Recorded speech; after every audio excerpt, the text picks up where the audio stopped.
Field Heights. We tried to contact Northeast Ohio man are demanding justice tonight. They say he showed no remorse, yet the judge released him. 19 investigator Mike Mason broke this story and now has the latest.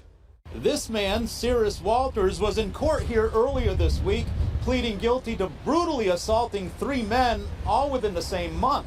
However, the judge let him walk, and now his victims are outraged, and they want justice. I'm ready to get in this cop car and face my time. Listen. This is body cam footage of officers arresting Cyrus Walters last year for assault.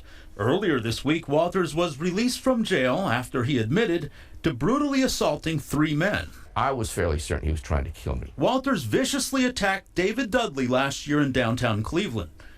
Dudley's a criminal defense attorney who is here on business. He represents clients from across the country. I have been in front of over 1,000 judges. But the one who's baffled him the most is Judge Cassandra Collier-Williams. Earlier this week, Cyrus Walters pleaded guilty to assaulting 3 men, including Dudley. He ran towards me and kicked me in the ribs and my shoulder, and then multiple times in the back of the head. Dudley suffered severe contusions and a broken shoulder. This guy is unpredictably violent. During Walters' bench trial this past Monday, Collier-Williams reduced his felony charge to a misdemeanor, allowing Walters to walk the streets of Cleveland once again. Judge Williams didn't even put him on any kind of supervision. The prosecutor was shocked at that. Shocked, he says, because when Walters addressed the court, he failed to take responsibility for his actions. He neither apologized to me nor any of the other victims he acknowledged attacking.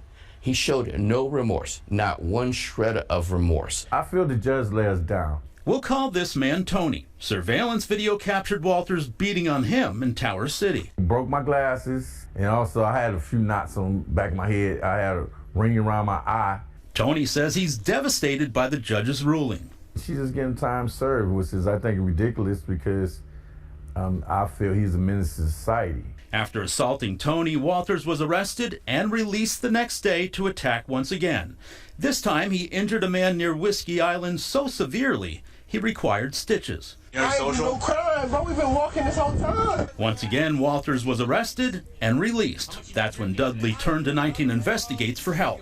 There was no detective on this case until right before the story ran, when they found out it was going to run. We obtained video from the city's surveillance cameras showing Walters stumbling down the street after Dudley's attack. By placing that on your news report, we were able to find him. Tony identified Walters from our report, and police arrested him once again.